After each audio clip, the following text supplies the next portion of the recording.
Hey there guys, so I'm back with another rankings video, and this time I'll be ranking all 9 of the Marvel Netflix shows. Since Luke Cage Series 2 came out a couple of weeks ago, I thought it was the perfect timing. And if you have your own list of the rankings, please comment down below, but let's get started. At number 9 is Iron Fist Series 1.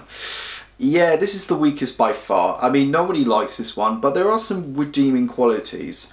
For one, I liked how we get to dive into a comic character just like Jessica Jones that I really don't know about, and we get to understand his philosophy, his origins, his motivation. Secondly, I like the fight choreography. It was pretty good, especially in the middle. It reminds me so much of the Bruce Lee films I used to watch. Apart from that, this is really bad. I mean, the story is weak. I mean, you can miss like 2 episodes in a row and you'll miss nothing. Secondly, most of the supporting characters are just so one-dimensional. And thirdly, it was really cringe to watch Finn Jones as Iron Fist. It was really bad. I mean, no offense, but he can't act half the time. But I will say he has improved over time though. But hopefully Series 2 is going to be a massive improvement since we've got a new showrunner. At number 8 is the most recent series, Luke Cage Series 2. Now I was hoping this was going to be better than the first series because it really started off strong. The new villain looks promising and the characters progressed in interesting ways. But unfortunately towards the end, it was such a train wreck. I mean, it was so inconsistent with the characters, the storylines, the villains, especially Luke Cage's motives. But I will say my favourite episode is the Luke Cage and Iron Fist team up, and Finn Jones just gets better for me, and I'm really looking forward to Series 2 now. At number 7 is Luke Cage Series 1. Now you're probably saying to yourself, do I actually like Luke Cage? Of course I do, I really like the first series. It had its own distinct flavour, its feel, its style. I love the choices of music. The first half of the series is pretty great. But unfortunately, they kill off a villain way too early, Cottonmouth, and replace it with this cartoonish villain, which really took the wrong turn for the series. If the second half was the same quality as the first half, I would have put this higher. At number 6 is Jessica Jones Series 2, and in some ways I would say it has improvements over the first series, with a better story and the supporting characters had something to do this time around. And I love the character of Jessica Jones. She's this broken private eye detective who's been violated mentally and physically, and I will say Jessica Jones has my favourite lineup of supporting characters. And thanks to Series 2, we really dive into her backstory, her parentage, and how she's coping at in present time. The only problem I have with Series 2 is that it doesn't really have a main villain like Series 1 did. Yes, her mother is really the antagonist of the series, but she's really a plot device for me. At number 5 is Jessica Jones Series 1. At one point I said to myself this is better than Daredevil, but after watching it again I realised that the main storyline itself wasn't designed for 13 episodes.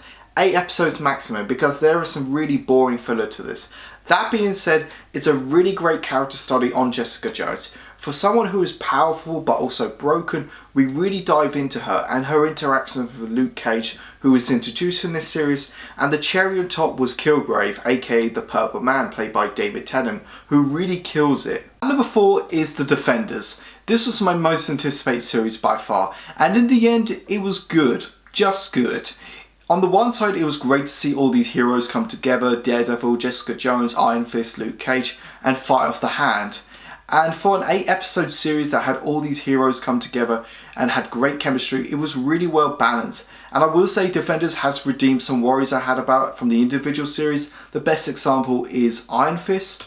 But on the major downside to Defenders is that the villain, Sigourney Weaver, was killed off so early. I mean, Sigourney Weaver is such a cult actress. I was so hyped up to see her as the big bad villain in this, and I was like, oh no, and it took the wrong turn. I didn't like the Elektra plot. It just kind of ruined it for me. At number 3 is Daredevil Series 1, the one that started it all. And to tell you the truth, I wasn't really hyped up for this. For one, I didn't really like where the Marvel shows are going, like Agents of S.H.I.E.L.D. And secondly, that Daredevil movie that came out 10 years before really put a bad taste in my mouth. Where when the reviews came out saying how great this was, I had to check this out. And yes, this is amazing. They found a way to please comic book fans, but also make it adult. The action scenes themselves are amazing. They top some of the Marvel movies, their action, especially that one-shot hallway fight scene. They got Matt Murdock right thanks to Charlie Cox's performance. And the origin story of Daredevil, and Vincent D'Onofrio, who plays Kingpin, is one of the best villains in the Marvel Cinematic Universe. And number 2 is Daredevil Series 2. This pretty much tops the first series in every way. We got an expansion by introducing the Punisher and Elektra. The characters are pushed forward in interesting ways, especially Foggy Nelson. The fight scenes and the action are beautifully choreographed, and we also got another one-shot hallway fight scene. There's some really heart-pounding moments when Daredevil is chained up to a chimney by the Punisher. We got Frank Castle's trial. We got the backstory of Daredevil and how it ties into Elektra. Series 2 was able to carry these two compelling plots that were so different from each other and doesn't come crashing down, and that was one of the unique things about Series 2. So my favourite Marvel Netflix show is The Punisher. That really restricts itself from the other Marvel shows, which is a great thing. But after 3 or 4 attempts of making a live action Punisher, Netflix got it right.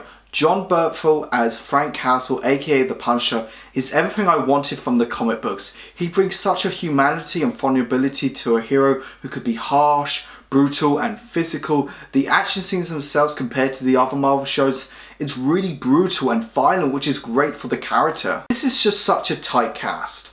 Ben Barnes as Jigsaw adds a new layer to Frank Castle, and Ebon Moss-Bachrach, who plays the tech support David Letterman, he really is the glue that holds the series together. Every episode just gets better. We get to dive into the storyline, the characters, we really get to unravel the plot. If you can handle the violence in Punisher, this is my highest recommendation on Netflix. Thank you so much for watching this video, guys. Go like, comment, subscribe. Let me know, where would you rank all the Marvel Netflix shows? Comment down below.